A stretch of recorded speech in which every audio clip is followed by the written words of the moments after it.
great to be back. And I think for some people, they're like, well, did anyone really go anywhere? It's not like it was the end of the season. It's not like it was the off season.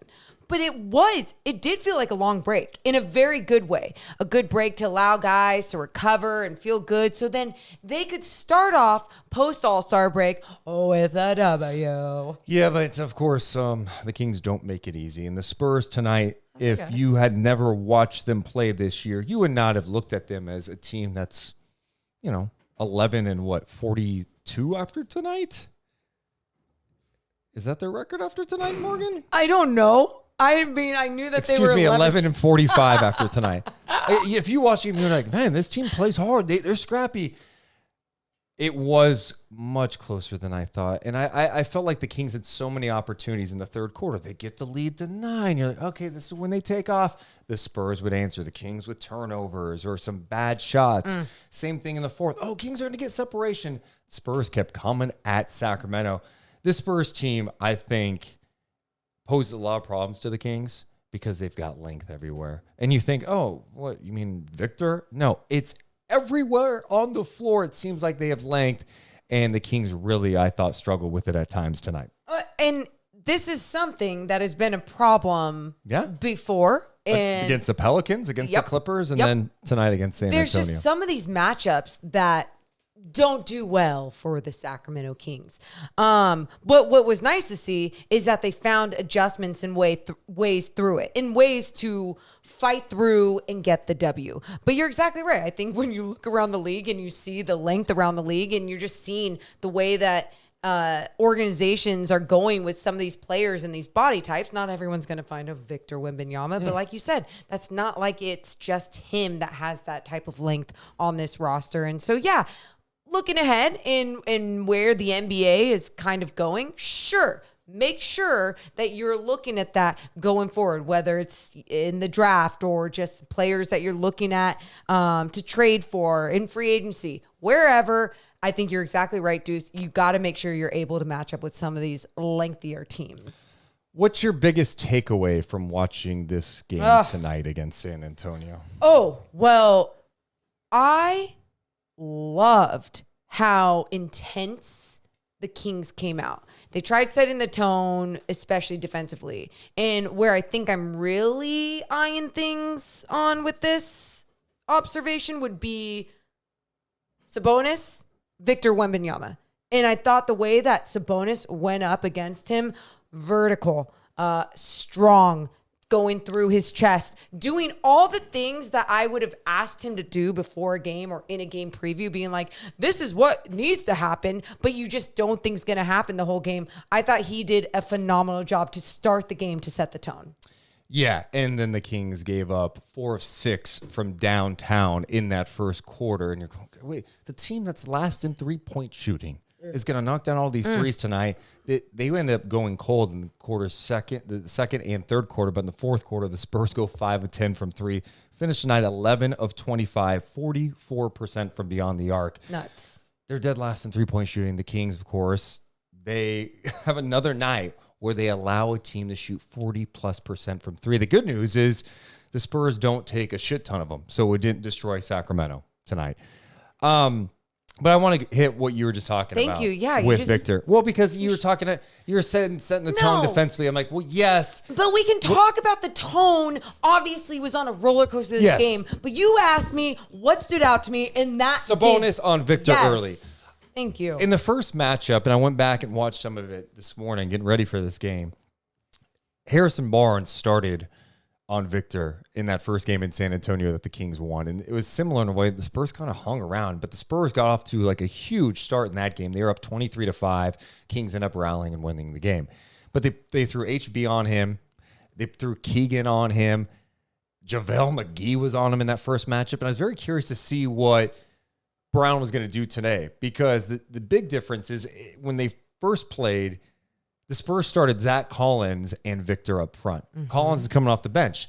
He put Sabonis on him to start the game, and Sabonis did a great job. I thought he did fantastic trying to stay vertical, like you said, Morgan. Yes. He tried to be physical. And then on the other end, Sabonis had incredible patience around the basket when Victor was on him. One, he was making sure to play physical with him to create some space, but using pump fakes, not just going up right away. He was really trying to fool Victor a couple of times, be creative with the shot making, and Sabonis was awesome. Hey, fool Victor. What about that little Euro step? Woo! Morgan, that was disgusting. Wemby froze on that play. There were some nasty ass highlights in that game. Thank you had the you. Sabonis Euro step, Sabonis dunking on Zach Collins, Keegan dunking on Zach Collins, the Fox to Keegan alley-oop late in the game. In transition. Insane. It was beautiful. Thank you for celebrating. Malik Monk had some nice plays. Malik Monk. Malik Monk blocking a 3 tonight. That's what I'm talking about. Dude. And then there ended up being a foul on the San Antonio Spurs. Ended up going the other way. It was just, a great possession. But I think when we look at this game and we look at an 11-win team like the San Antonio Spurs, and you see that it was a 5-point win by the Sacramento Kings, and you look at crunch time and what went down, it's like, but here's my thing. Thank you for just taking a step back really quick and celebrating some of the good, because there was a lot of good, and I am down to break down all the bad, all the roller coaster things that you keep mentioning when I talk about the good, but like truly embrace the good, Deuce. We talk about this, And the guy that I'm going to start with tonight is the guy you were just talking about, Domantas Sabonis. Yes, please. He was doubtful coming into the game. He didn't practice yesterday. Some sort of illness. It wasn't the flu or COVID. I don't know. Did he have bubble guts? Was he pooping everywhere? Like shitting himself? Yeah. If he was he wearing a diaper during the game? Wouldn't he be like waddling? Can you imagine? It's like sagging. Like, no, I can't imagine wearing a diaper during a game. That's such weird. I'll just go out there and play. Put a diaper on me, and I'm going out there. Wouldn't surprise me. Would it surprise you? Why does your brain go to him shitting his pants? Like, why wouldn't it just go to like throwing up and having to run to the hallway? Okay, and I mean, either way. Okay. My point Great is, point. when I saw he's doubtful coming into the game, I'm like, he's playing. Like, this is Sabonis, okay? And when he was at shooter, I'm like, he's playing. Like, you did say that. Sabonis doesn't miss games. No. And he plays tonight. You know he's still sick. Like, he's fighting through it. Another triple-double. This is 19 triple-doubles after tonight. Jeez. 20. My goodness. Say it. 22 points, 11 assists, 11 rebounds on 11 of 15 shooting. There's a picture circulating on. Can you speak, dude? I don't know. Take a sip of water. Yeah, take a sip of water. Can I slap you really quick? No? Okay. There's a picture going around on Twitter that shows Victor, and like his hand is on Sabonis's face. Like he got slapped in the face. Sabonis did not take a free throw in this game. Anyway, a triple-double for Sabonis. And I thought on the other end, he was busting his ass to deal with a man that we're going to talk more about later in Victor Wembanyama, who is so fun. A certified freak. It's crazy. It's so fun watching him. I just, we've spent so much time talking about how is this guy not an all-star, whatever. I moved on from it because the all-star game's over. We're moving on. But Sabonis was fantastic. I loved his patience offensively, tough rebounds, playing tough defense. The guy is the heart and soul of this team. I mean, you talk about all those things that he is doing, and then let's talk about some of the things that he does for his teammates as well. And I would say some of these brick wall screens that he is setting in these games. And then those DHOs. And then the angle that I had at times when he is just like making these passes to Kevin Huerter on backdoor cuts. I mean, the movement without the basketball, when you are rewarded as a teammate on the floor, it inspires you to keep moving, to keep going, because some sexy ass fundamental play is going to happen. And that's exactly what went down with Domas Sabonis tonight. He just found his spots, made a perfect pass. Just a really fun game from him in his 33 minutes. I love watching him play. And it's his 38th consecutive double-double. That's the longest streak since Kevin Love in 2011, according to StatMuse. How crazy is that? It's every time it kind of gets me in the gut now. Like when this stuff keeps happening, and this is why too, just sidebar really quick, why I really want to see this is why I want to see a successful season from the Kings. I don't want a season like this to go to waste. Yeah. And I think that's why it's just so important that the Kings get to show, like, look, these are the numbers that he put up, and this is why it translated into successful, good postseason basketball. So it's very important that these wins keep happening. Proceed. Domantas Sabonis, since January 2024, since the start of the new year, Morgan, it's been pretty crazy. I'm going to give you his updated stats. I thought I had him. It's okay. Thank you. But now I'm going to him. That's okay. 20.8 points per game on 66% shooting. His 3-point percentage, he doesn't take a lot, but 71%. 14.5 rebounds, 9 assists. So let me just sum it up for you. Sum it. 20.8 points, 14.5 rebounds, 9 assists per game. Just respect what he's doing. I know there's a lot of people around the league who take shots at him. If you watch this guy on a nightly basis, you see how special he is. Plays hard every night, plays banged up, plays sick, doesn't take a play off, gets his teammates involved. He's looking to score more. He's rebounding. Love the guy. I'm with you. Just really enjoyed his play. And again, this all started from you asking me a question about like what really stood out to me tonight. How he played inspired, how he came out, set the tone for the Kings. And playing tough against Victor, I think someone would say, well, come on, he's going up against his 20-year-old rookie. Victor is not a normal rookie. He's not. Okay. And I don't care if he's on an 11-win team. I want to spend some time talking about Victor for a second. You want to go there? It was our first chance to see him in person. His first time in Sacramento. We stayed on the court to see him warm up tonight. What was your first reaction seeing him out there? So it's fun. You say first time because I'll go back to Summer League. You and I saw him but this is where I'm going to go but with being it. on the court That's what before I'm the saying. game. We saw him play at Summer League against, I forget the game. Was that against Scoot? Yeah, it was against. Oh, yeah. It was Blazers Spurs in Vegas. But, we were up in that lower level. I'm talking about being on the floor. And that's the difference at that I want to his talk level. about. It's the same thing. This is what I'm going to tell you. It's the same thing that when the first time that I saw Paolo Banchero play in Summer League against Keegan. Yeah. And I sat at the scores table and I was like, holy shit, this guy's way bigger in person. Yep. So then tonight, seeing Victor Wembanyama weighted down on the floor, like almost late for my pregame talk with my producer because I'm like, no, I gotta see this. Waited, went as soon as he came down on the floor, went to the half court line where he's just dribbling the basketball like a guard between his legs. His arms are the size of me. Like, ooh, this is how I just The size of he's got an 8-foot wingspan. I've never seen anything like it. one arm. But here's the other thing. This is how I described it on the postgame show. I was like, those pool float noodles that some coaches will put in the air to try and distract your shot, whatever. His arms are the pool float noodles. Like he does not need to extend anymore. Like just shove Victor out there for any practice purposes. Oh, sorry, as I hit you in the head. That was my long Victor. That was me having long Victor arms. Are you okay? Oh, you're like Sabonis getting hit in the face with no free throws. So we move on, but truly just such a unique body. Like I can't even explain it. And I think in photos sometimes I'm like, well, he looks tall. He looks normal. In person, it's like, what? What are you? What? I don't like throwing out stuff like this. I can already tell by your face, whatever you're about to throw out, it's going to be some stupid joke. Proceed. I think if we cut his arm open, I'm not sure there's a bone in there. I think there's rods. It extends out. That he's not real. He's an AI creation. He's a robot. I've not seen anything like him. It's the longest arms I've ever seen. Why do you do this to me? Why do you do this to me? Why do you shit on me? I just give you crickets. The crickets you deserve. And he used that on the postgame show too. He just wants it to land. Victor Wembanyama tonight, he was 8 of 21 shooting, 1 of 6 from 3. He was letting it fly, which I kind of respect. Like, hey, just come on, get your shots up now. Yeah.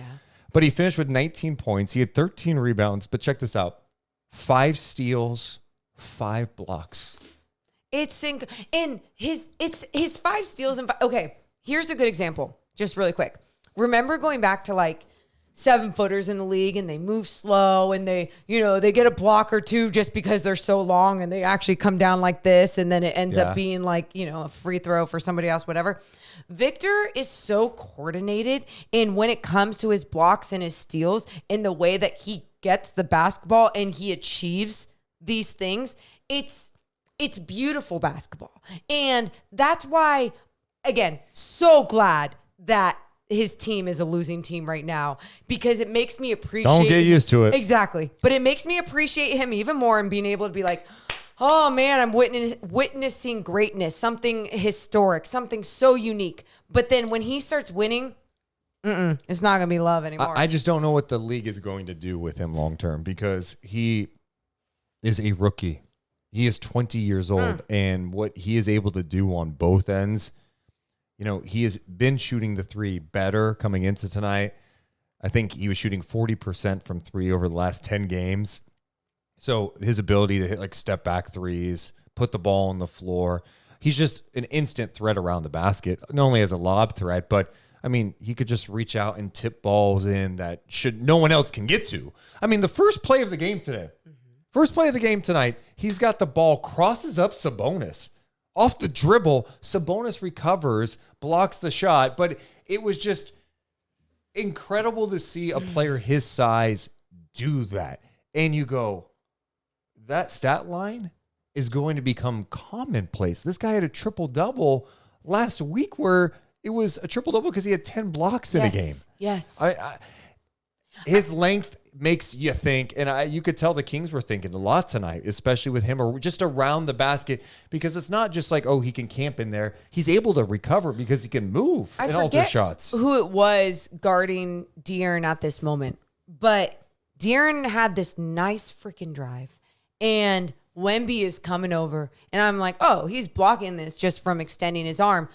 But De'Aaron had this great play where he went like out and high off the glass. So he was like patient the key, took a step through, high off the glass. And it's like, yes, this is how you're going to beat Victor Wembanyama being in the paint. You can't be scared, but you also got to be smart, because you can't go through him at times unless you're as strong as Domas Sabonis. And if you can't go over him, how can you make sure that you create that space so you can still get the perfect shot off? And then that was happening for someone like De'Aaron Fox.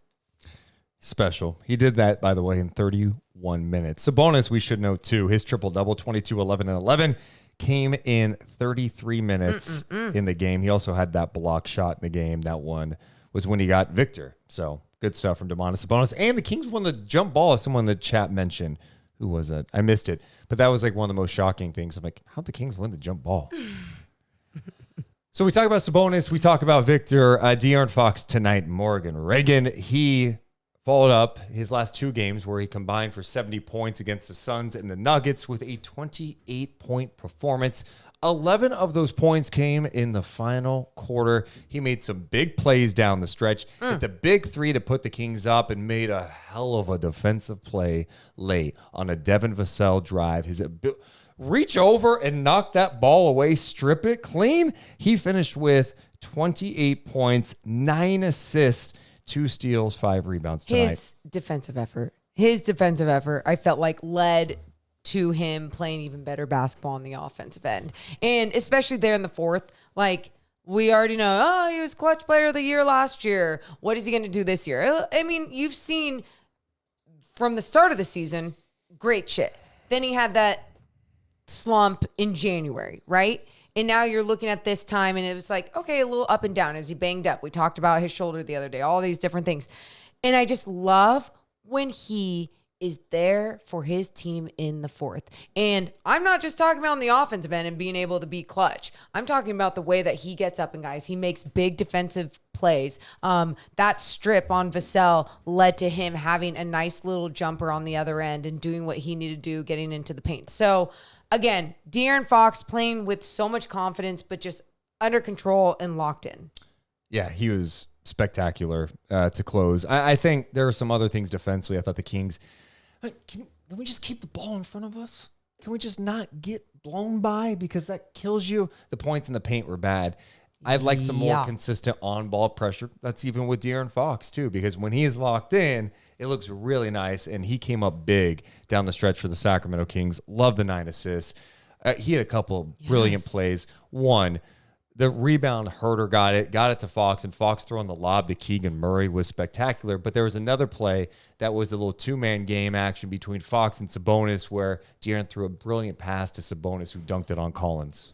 Oh my God. I think that was on Collins. That one. But then there was another one that you had mentioned to me, and I felt like, was that De'Aaron that ended up passing it to Kevin Herter? And tell me if I'm wrong, but it was a DHO situation between. No, that was actually a DHO with Herter and Fox cut to the That's basket. what it was. Of course, Herter drew so much attention with that dribble handoff because he's such a threat to shoot the three, and he was knocking it down early. Perfect read. Fox cuts. Herter throws a dime Moving. to Fox for the bucket. Without the basketball. Yeah. So like even that right there was just so many of those moments where they just felt like they were locked in, making the right plays, whether they had the basketball in their hands, which we're so used to with De'Aaron Fox. But then on that move right there, it didn't have to be Domas Sabonis in a two-man game with De'Aaron. It ended up being just Kevin Herter making the right play and De'Aaron making that extra move to cut backdoor on the baseline. Do you feel like De'Aaron's figured out a little bit now? You know, we're talking about the 70 points he had combined in those last two games before the break and then 28 points tonight. I ask you that because he had mentioned at practice the other day, his shoulder's been bugging him. Yeah, I feel like this is something we all from the outside are always looking for, like, is this the time that he takes off? Well, I mean, when you look at the beginning of the season and he's shooting 40% from three-point land and just like averaging 30 points a game and was doing everything on such an efficient, crazy level, you're like, how long can that continue? Well, you saw that it's not sustainable, but can he continue to keep seeing linear growth, right? And just it go up to end these last 27 games now. I absolutely think it can. And I think he can push through anything that he is feeling on his body, especially just having that little bit time to reset and recover. But at the same time, like, don't be surprised if there's still little dips here and there too. But hopefully the dips aren't. It can't be that big of a dip. No. And if there are dips, this is when teammates need to step up, bench, whoever else. And you saw that even from Malik Monk tonight. I mean, he still had his type of big game, 21 points off the bench. Yeah, it's just the type of play you got to see from this entire team.